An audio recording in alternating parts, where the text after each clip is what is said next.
My name is Daisy, and I'm 26 years old. My story is something I'd never have guessed could happen in real life. The kind of thing you'd expect to see only in movies. Sometimes you have to get unlucky in life to get lucky. Let me start by introducing my ex-husband, Ezra. Ezra and I met in an unusual way. I was out with my friends having a good time at a restaurant, and Ezra was our waiter. I found him really cute, and one of my friends, thanks to a bit too much alcohol, decided to let Ezra know that I was interested. Ezra grabbed my number, and we started getting to know each other better. It turned out there was more to Ezra's story. He had a single mom, Karen, and they were both working like crazy, juggling all sorts of jobs just to make ends meet. But you know what? I didn't judge him based on that. I admired him and his mom for their hard work and determination. They were making it work against the odds. Things moved pretty fast, and within a year of dating, we decided to get married. Maybe it seemed a bit quick, but Ezra treated me like a princess with all he had, and Karen was nothing but sweet to me. Even my parents gave us their blessings. Looking back now, I wish I could have seen it sooner. It all seemed too good to be true. Ezra used to live with his mom, but shortly after our wedding, we found our own apartment, financed with my money. At the time, I didn't have an issue with it. We were a team. Ezra was still working as a waiter while juggling various side gigs. Both of us chipped in for our household expenses. Admittedly, I contributed a bit more, but as long as he was trying his best, it didn't matter to me. I spent most of my time at home since my job allowed remote work, while Ezra headed to work, sometimes even on weekends. One day, Ezra came up to me and said he wanted to talk about something. "Hey babe, can we talk about something?" "Of course, what's up?" "You know, my mom's been having a tougher time lately. She's getting older, and managing the household by herself has become harder for her." "Oh yeah, poor Karen." "Yeah, I mean she's struggling with a few things, bills and all. I was thinking, would it be possible for you to send her some money? You know I'm saving up for the business." "Well yeah, how much are we talking about?" "Not too much, just to help her out, maybe $600 for now." "Yeah, absolutely." Initially, I thought it was a one-time thing. Sending over $600 wasn't a major concern, so I went ahead and transferred the money into her bank account. But then I realized this was just the tip of the iceberg. Karen started asking for money way more frequently: groceries, electricity bills, you name it. If there was an expense, she'd reach out for cash. I was her emergency contact when she needed to go to the flea market because she would make me pay for it. She even began taking me to stores like Target to buy appliances and stuff for her home. She started buying things she didn't even need. It was getting seriously out of hand. I brought this up with Ezra, hoping he would say something to Karen, but he explained that he found it hard to say no to his mom. The problem was that I was essentially taking care of two households. I had my own financial goals, like saving up for a house or maybe a new car down the line. The need to save was crucial, so I had to make a move. I called Karen up. "Hey Karen, how are you?" "I'm very well, dear. I was just watering the herb pots in the kitchen, you know." "Yeah, it's important to keep them all fresh. Tell me about yourself. When are you coming to see me? I've been missing you. We could go have a day out and have some fun." "About that, I've been meaning to talk to you about something, Karen." "Yes, my darling, what is it?" "So I've been helping out with money, you know, covering groceries and bills, but to be honest, I can't keep doing that anymore." "Wait, what? Does Ezra know about this? He's the one who asked you to help me out." "Yeah, I get that, but I also have to think about my future, like saving up for stuff, you know." "Seriously, so now my needs do not matter. Asking for help isn't exactly fun for me either, Karen." "It's not like that. I'm not saying your needs don't matter, but I can't keep throwing money around. This is unbelievable. Ezra told me you'd take care of me, and now you're changing your tune. It's not about abandoning anyone. So you're just going to ditch me when I need help." "No, Karen, that's not it. I've helped out loads, but I can't mess up my own financial situation. And I have to be honest, I've noticed some things too. Like buying that microwave when the old one was perfectly fine. And on those trips to Target, you load up on stuff that you don't even need.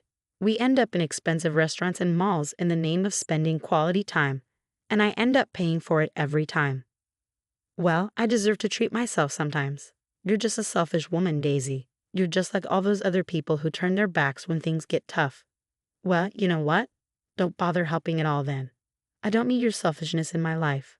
And then she just hung up on me. I tried calling Karen multiple times, and I even got Ezra to give it a shot.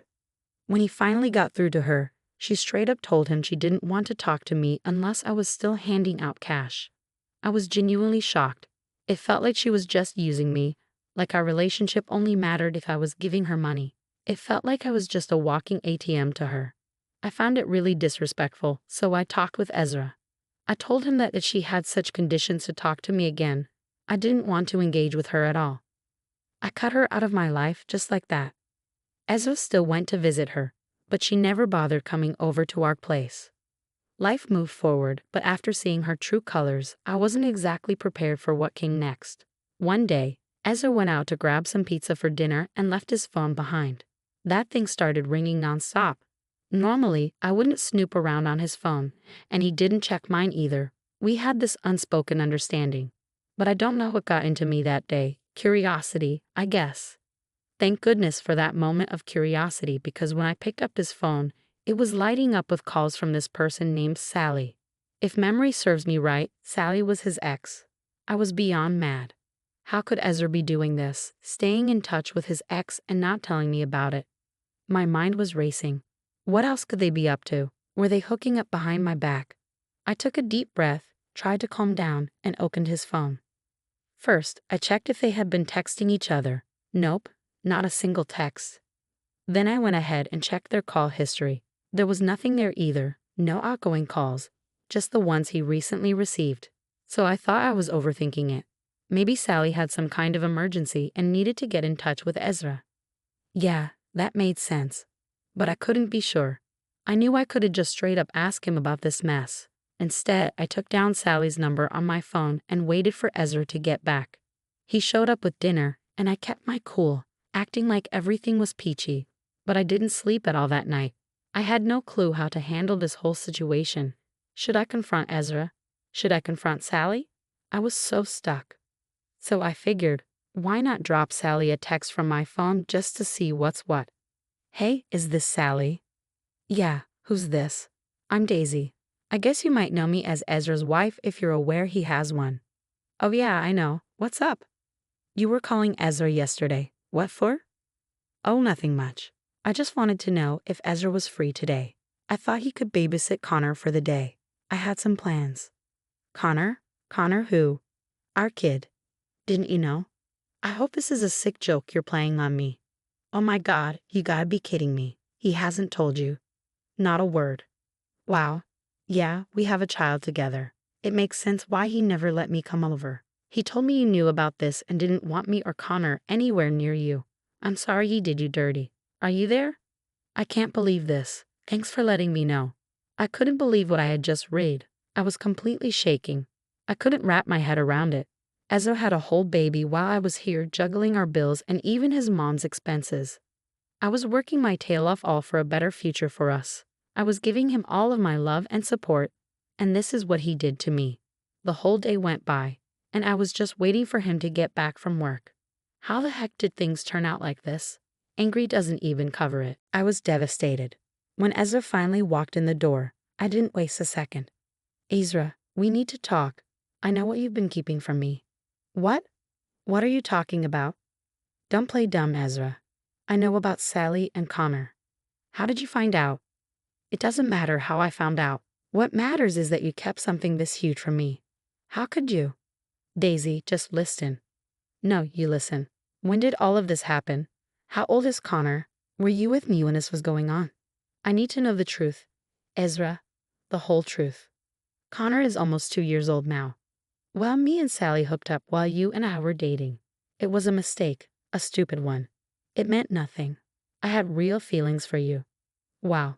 While we were dating, you cheated on me. Did she tell you about the baby? Yeah, she did. When she found out she was pregnant, she told me she wanted to keep it and asked if I was in or not. And what did you say? Well, after that, I did see her for another 3 months, but then it hit me, Daisy. I realized that I loved you and that you were the one I wanted to be with. So I told her I'd be there for the kid, but that my heart was with you. So you saw her for 3 months while you were with me.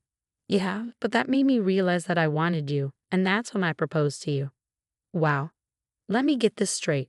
You are telling me that you proposed to me right after you were cheating on me for 3 months, and on top of that, you were hiding the fact that you had a child with her. You've got to be kidding me, Ezra. This is beyond immature. Oh my God, you and your shitty excuses. Just pack your bags and leave. I kicked Ezra out. He deserved it. My life felt like it had been turned upside down. I went ahead and got a divorce from him. I needed some time to heal, so I went over to my parents' place for a couple of months. They were incredibly supportive and showered me with love during that tough period. Family makes a difference in your darkest times. After spending those 2 months with them, I realized I needed to pick up the pieces and reconnect with my friends. My social life had taken a major hit, and while I wasn't completely over what had happened, I knew I couldn't stay in that low place forever. It's not easy bouncing back from a failed marriage. I decided it was time to start putting myself out there again. Slowly, I managed to get my life back on track. Hanging out with friends became a regular thing, and I even dipped my toes back into the dating scene. It didn't lead to much, just some disappointing dates and not much else. But I was trying. Then one day, my dad gave me a call with some surprising news. My grandma Janice from my dad's side had passed away. I used to spend a lot of time at her house when I was younger. Attending her funeral was tough, and then my dad gave me another piece of news. We went through Mom's will, and if something you should know, she left you $2 million. Oh wait, what? $2 million. Yeah, she thought a lot about you and always loved you. I don't even know what to say. That's a lot of money. She always cared about you a great deal. I knew she was going to do this. I was not entirely shocked. My family was well off, and my grandparents were even wealthier. Being the only grandchild, I kind of knew this would happen at some point. I just didn't expect it to be this soon.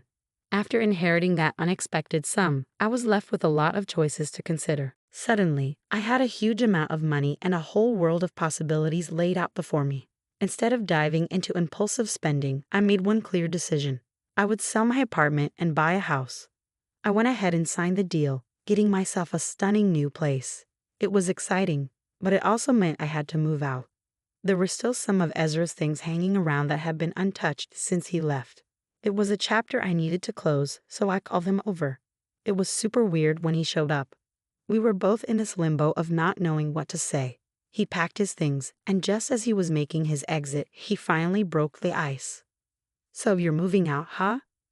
Yeah, finally making the jump. Are you seeing someone new, or is it just you? It's just me. Got myself a house over on 12th Avenue. Oh, nice. 12th Avenue, huh? That's some good real estate. It must have been an expensive purchase. Yeah, it's a cool spot. I got a little boost from my grandma. She passed away and left me $2 million. Wow, seriously? Well, good for you, and sorry about your grandma. Yeah, thanks. Anyway, I've got to run. Yeah, no problem. With all my stuff moved and the chapter closed, I settled into my new place. Life was looking up. Let's just say it was a pretty posh neighborhood. I made friends with my neighbors, and we used to enjoy wine together on the weekends. I even joined the local tennis club and started making some new friends. It was like a whole different upgrade. But then, one fine day, someone I never expected to face again showed up at my doorstep. I opened the door and there she was, Karen. I invited her in. I'm sorry about everything that went down between us. What are you doing here, Karen? Well, I heard about your inheritance and condolences for your grandma. Seriously, why are you here, Karen? Daisy, let's try to put everything behind us. I want you to be a part of the family again. Are you serious right now, Karen? You want me back in your life just because I have more money? I just want you to help me out. Helping you out? What do you mean? I bought myself a car on loan as soon as I heard about what your grandma left you. Pretty expensive car, about $100,000. I needed something more comfortable, for my age. Hold on a second. Are you out of your mind? Why would I even buy that for you? Who exactly are you to me? Look, I know we had our differences, but let's just keep this family together. What family? Didn't Ezra tell you we got divorced 7 months ago? What? No, he didn't. He said you bought this house for Ezra and yourself. Karen, your son had a child with another woman he was hiding from me, and I divorced him 7 months ago. Ezra didn't tell me any of this. If you guys are not together, where has he been living all this time? I don't know. Maybe ask your son. I can't believe this. Well, maybe believe it. And you know what's funny? Both of you are being selfish. You're here only because you need money, just like before, and Ezra has been lying to you and the whole world about God knows what. It's not like that, Daisy. How am I going to pay for the car? You can't leave me hanging like this. Save it. I've had enough of this. Just leave, Karen. I don't want anything to do with you, your son, or your problems anymore. I basically showed Karen the door and gave her a piece of my mind. Seriously, I couldn't believe how greedy someone could be. And Ezra, man, that guy was a master liar.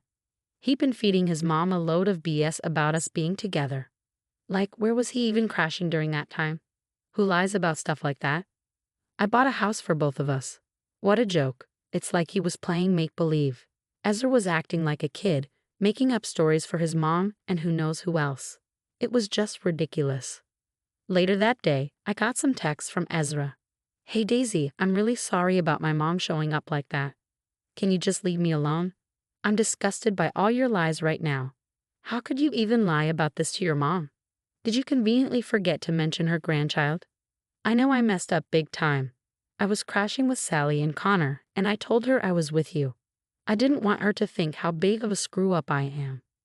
Wow, my mom's pushing me to help pay off her car loan. I don't know what to do. Wow, really? Begging for help right now, huh? Pathetic. Why don't you ask your make-believe family for help? Daisy, please. I messed up. I'm desperate. Ezra, I'm not your knave wife you can manipulate anymore. Deal with your own mess. Goodbye. After that exchange, I decided to block Ezra's number from my phone. It's been a while since that whole drama went down, and honestly, I've never felt more relieved. It's almost like karma is doing its thing with Karen and Ezra. I have no idea if they managed to sort out that car loan mess, but they're getting their fair share of what they deserve. They treated me terribly, and now life's throwing it back at them. As for me, I'm living a good life. Oh, and guess what? I've even met someone new. And yes, I've learned my lesson. Background checks are a must now. You know what they say, you reap what you sow. My intentions were pure while theirs, well, not so much. You get what you put out in the universe.